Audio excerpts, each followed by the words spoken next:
নমস্কার।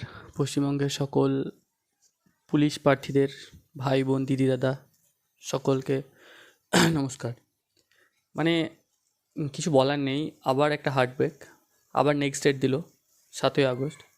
প্রথম থেকে কেসটা মানে শুনতে শুনতে মানে এতক্ষণ শোনার পর, এতক্ষণ আর্গুমেন্ট করার পর, মানে সামনের দিক থেকে যে পিআরবির যে উকিল, জানি না কি, মানে কিছুই বললো না, কোনো কিছু না, কোনো রেসপন্স আছে না, কোনো তারা মনে হচ্ছে যেন কেস স্টাডিই করেনি, জাস্ট শুধুমাত্র এসেছে আর নিজেদের মতন গল্প গুজব করছে, মানে হাসি ঠাট্টা করছে, এরকম করছে।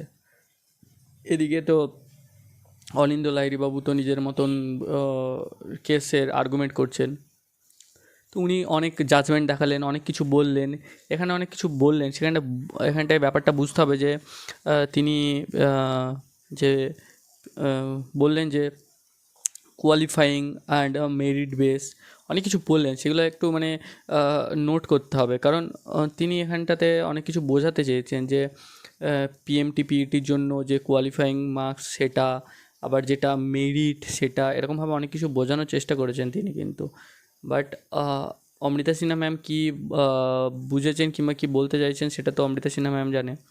তো আর এইভাবে হুট করে একটা জিনিসের জাজমেন্ট যদিও দেওয়া যায় না, বাট আজকে প্রচুর আর্গুমেন্ট হয়েছে, এর আগের দিনকে আমরা শুনেছি আর্গুমেন্টটা হয়েছে।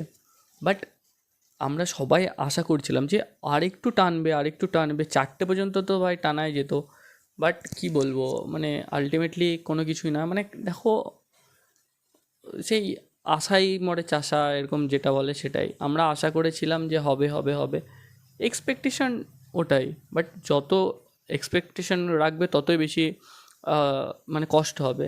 আর সবথেকে বড় ব্যাপার যে আমাদের এখনকার দিনে যেসব ইউটিউবার যারা, আমি জানি না তারা কোথায় থেকে তাদের এত খবর পেয়ে যায় যে আজকে মিটে যাবে, আজকে এই হয়ে যাবে, আজকে হয়ে যাবে, তারা মানে বেশি মানে করে দিচ্ছে, মানে আমাদের ছেলেপিলেকে আরও বেশি ডিমোটিভেটেড করে দিচ্ছে, কারণ তারা বলছে যে হ্যাঁ মিটে যাবে, এই হয়ে যাবে, ওই হয়ে যাবে। আমি জানি না তারা কোথায় থেকে খবর পায়, আমি তাদের কোনো রকম কোনো খবর জানি না। আমি জাস্ট কেসটা দেখলাম, সেই ভিত্তিতে বলছি। আমি জানি না তারা কোথায় থেকে পায় কি না পায়, তারা বলে দেয়। আমার ছেলেপিলেও দেখে, কারণ একটা ফ্রাস্ট্রেটেড হয়ে আছে, আর এবং সেটাকে নিয়ে মানে ইমোশনটাকে নিয়ে খেলা হচ্ছে, এটা সবাই খেলছে।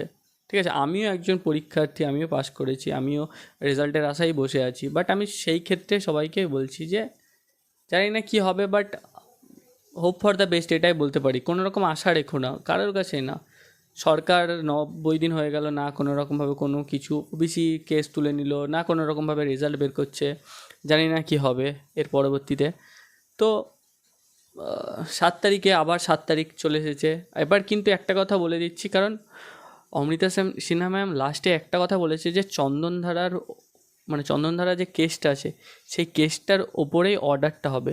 কারণ এই কেসটা শুনেছি, এই কেসটার পর থেকেই অর্ডারটা হবে। এই কেসটার উপর আই থিঙ্ক, যদিও এটা আমার ধারণা, যে এই কেসটার শুনানি হবে, এই কেসটার উপর যে অর্ডারটা হবে, সেই অর্ডারটা দিয়ে সম্পূর্ণ যে আরও যে কেসগুলো আছে সেগুলো মেটানোর চেষ্টা হবে।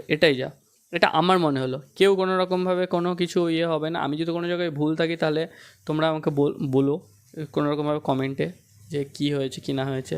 আর পারলে একটু লাইক সাবস্ক্রাইব করে দিও। ধন্যবাদ। জয় হিন্দ, জয় ভারত।